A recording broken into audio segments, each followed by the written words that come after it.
നമ്മളിവിടെ ഒരു ഉണ്ണിയപ്പത്തിൻ്റെ റെസിപ്പിയാണ് പറയാൻ പോകുന്നത്.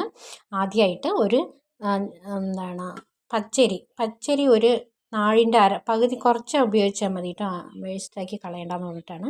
ഒരു അരനാഴി പച്ചരി, ഒരു പഴം, ഒരു 3 ഏലക്കായ്, ഇത് മാത്രം എടുത്തിട്ട് പിന്നെ ഒരു മിക്സി ജാറിലിട്ടിട്ട് ഒരു 5 വെല്ലം, ഒരു അര നാഴിക്ക് ഞാൻ ഒരു 5 വെല്ലം എടുത്തു. വലിയ വെല്ലമായിരുന്നു.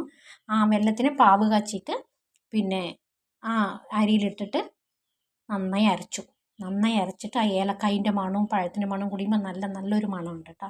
എന്നിട്ട് ഞാനിത് രാവിലെ 12 മണിക്ക് അരച്ചിട്ട് ഒരു 5 മണിക്കാണ് ഉണ്ണിയപ്പം ഉണ്ടാക്കാൻ പോകുന്നത്. പിന്നെ എന്നിട്ട് ഞാനിതാ ഒരു ഉണ്ണിയപ്പ പാത്രത്തിൽ വെളിച്ചെണ്ണയും പിന്നെ നെയ്യ് ഒഴിച്ചിട്ടുണ്ട് കേട്ടോ. നെയ്യ് ഒഴിച്ചിട്ടുണ്ട്. ഒന്ന് ചൂടായി വരട്ടെ. നല്ല സ്വാദമുള്ള ഒരു സോഫ്റ്റ് ആയിട്ടുള്ള ഒരു ഉണ്ണിയപ്പമാണ് ഞാൻ ചെയ്യാൻ പോകുന്നത്. ഓക്കെ, എല്ലാവരും ഇതേമാതിരി ഉണ്ടാക്കി നോക്കണം. നമ്മുടെ ഈ ചാനൽ ഇഷ്ടമാണെങ്കിൽ ഈ ഉണ്ണിയപ്പത്തിൻ്റെ റെസിപ്പി ഉണ്ടാക്കി നോക്കൂ. ഞാൻ ഒന്നുമില്ല, പിന്നെ പച്ചരി, പഴം, 4 ഏലക്ക, അത് മാത്രം ഇട്ടിട്ട് അരച്ചിട്ട് നമ്മുടെ ആ മാവിൽ എപ്പോഴും ഉണ്ണിയപ്പം ഉണ്ടാക്കുന്ന സമയത്ത് ഗോതമ്പിൻ്റെ മാവുണ്ടല്ലോ, അത് 2 സ്പൂൺ ഇടണം കേട്ടോ. എന്നാലാണ് നമ്മൾ ആ ചട്ടിയിൽ പിടിക്കാതെ നമ്മൾ എടുക്കുമ്പോൾ നന്നായിട്ട് വരാൻ വേണ്ടിയിട്ടാണ് അത് ചെയ്യുന്നത് കേട്ടോ. അപ്പോൾ നമ്മൾ എണ്ണയൊക്കെ കുറച്ച് ചൂടായിട്ടുണ്ട്. ഇനി നമ്മൾ അതിലേക്ക് അരച്ച് വെച്ച മാവിടുന്നത് കേട്ടോ. ഫുള്ളിടാൻ പാടില്ല, ഒരു അരൻ്റെ മേലിടണം കേട്ടോ.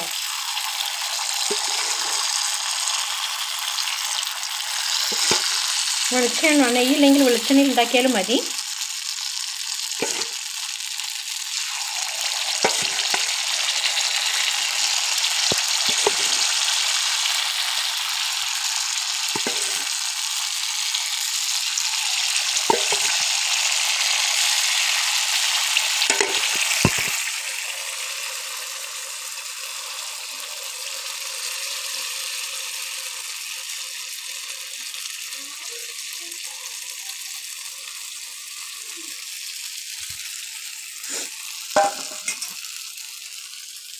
നമ്മളുടെ ഉണ്ണിയപ്പം റെഡി ആയിക്കൊണ്ടിരിക്കുന്നുണ്ട്.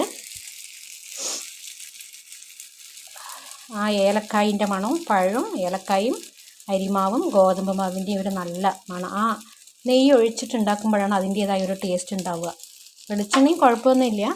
എന്നാലിപ്പം ഞാനിവിടെ എന്താ ഒരു വ്യത്യാസമായിട്ട് ചെയ്തിരിക്കുന്നത്, ഈ നാളികേരത്തിൽ തേങ്ങ കൊത്തുണ്ടല്ലോ, എല്ലാവരും അത് തേങ്ങ കൊത്ത് നെയ്യിൽ വണക്കിയിട്ട് ഇടുമായിരുന്നു. പക്ഷെ ഞാൻ അങ്ങനെയല്ല ചെയ്തത്. ഞാൻ എന്താണെന്ന് വെച്ചാൽ തേങ്ങ ചിരവിയിട്ട് അത് നെയ്യിൽ നന്നായി വണക്കിയിട്ട് അത് മാവിൽ വെച്ചു കേട്ടോ. അപ്പോൾ ഗോതമ്പ് മാവ് എന്തിനാണ് ആഡ് ചെയ്യണമെന്ന് വെച്ചാൽ അത് പെട്ടെന്ന് നമ്മുടെ ഇതിൽ പിടിക്കാതെ ഇങ്ങനെ വരും, കണ്ടില്ലേ? പെട്ടെന്ന് ഈ പാത്രത്തിൽ നിന്ന് എടുക്കാൻ എളുപ്പമാണ്.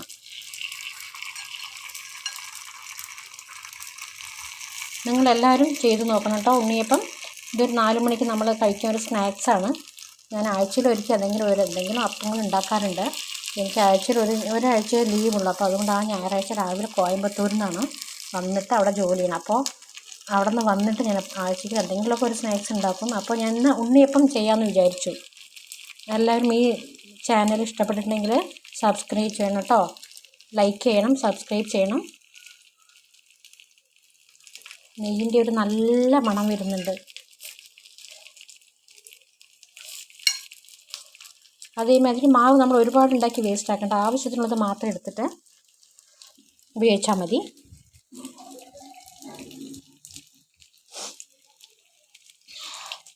നല്ലൊരു ഉണ്ണിയപ്പം റെസിപ്പിയാണ്. പച്ചരി, ഏലക്ക, ഒരു പഴം, ഗോതമ്പ് മാവ്, അത്രയേ ഉള്ളൂ. സിമ്പിളായിട്ട് ഉപയോഗിക്കാം, നമുക്ക് ചെയ്യാം. അതേമാതിരി നമ്മൾ ഈ ഉണ്ണിയപ്പം അല്ലാതെ വേറെ ചീനച്ചട്ടിയിൽ എണ്ണ ഒഴിച്ചിട്ട് ഇതേമാതിരി നെയ്യ് ഒഴിച്ചിട്ട് എണ്ണയിലപ്പം എന്ന് പറയും കേട്ടോ ഞങ്ങൾ പാലക്കാടൊക്കെ. ആ എണ്ണയിലപ്പം ഇതേമാതിരി തന്നെ, പക്ഷെ അത് സ്പൂൺ കരണ്ടി ഇങ്ങോട്ട് ഇങ്ങനെ ചീനച്ചട്ടിയിൽ ഒഴിക്കുക ചെയ്യുക. ഒഴിച്ചിട്ട് അത് ഇതേമാതിരി വേവിച്ചെടുത്താൽ അത് എണ്ണയിലപ്പം എന്ന പേര് പറയരുത്. നിങ്ങളുടെ സ്ഥലങ്ങളൊക്കെ എന്താണെന്ന് എനിക്കറിയില്ല.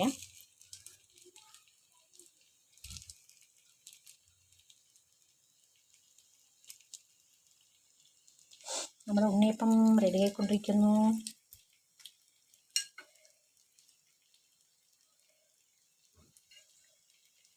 ഒരു 5 മിനിറ്റേ ഉള്ളൂ കേട്ടോ. എണ്ണ നന്നായി ചൂടായാൽ 5 മിനിറ്റേ ഉള്ളൂ.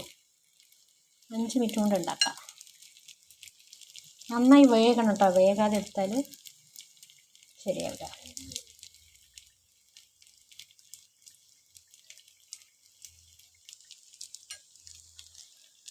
ഉണ്ണിയപ്പം നമ്മുടെ റെഡി ആയിക്കൊണ്ടിരിക്കുന്നു.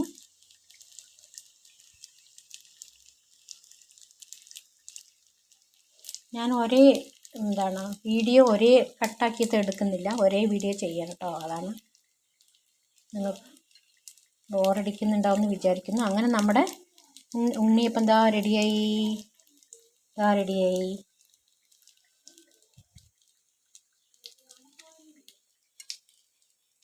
ഉണ്ണിയപ്പം സോഫ്റ്റ് ഉണ്ണിയപ്പം റെഡി.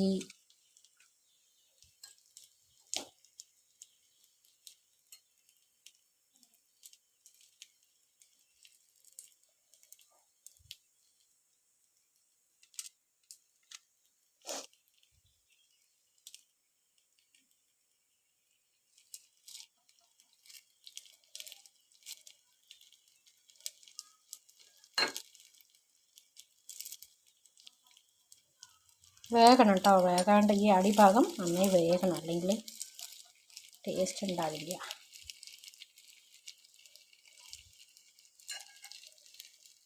അങ്ങനെ നമ്മുടെ ഉണ്ണിയപ്പം സോഫ്റ്റായിട്ടുള്ള ഉണ്ണിയപ്പം റെഡി ആയിട്ടുണ്ട്. ഇത് ഭയങ്കര സോഫ്റ്റ്. കണ്ടില്ലേ, സോഫ്റ്റായിട്ടുള്ള ഉണ്ണിയപ്പം റെഡി ആയിട്ടുണ്ട്. സോഫ്റ്റ്. ഓക്കെ, നിങ്ങളെല്ലാവരും ഇതേമാതിരി ഉണ്ടാക്കണം.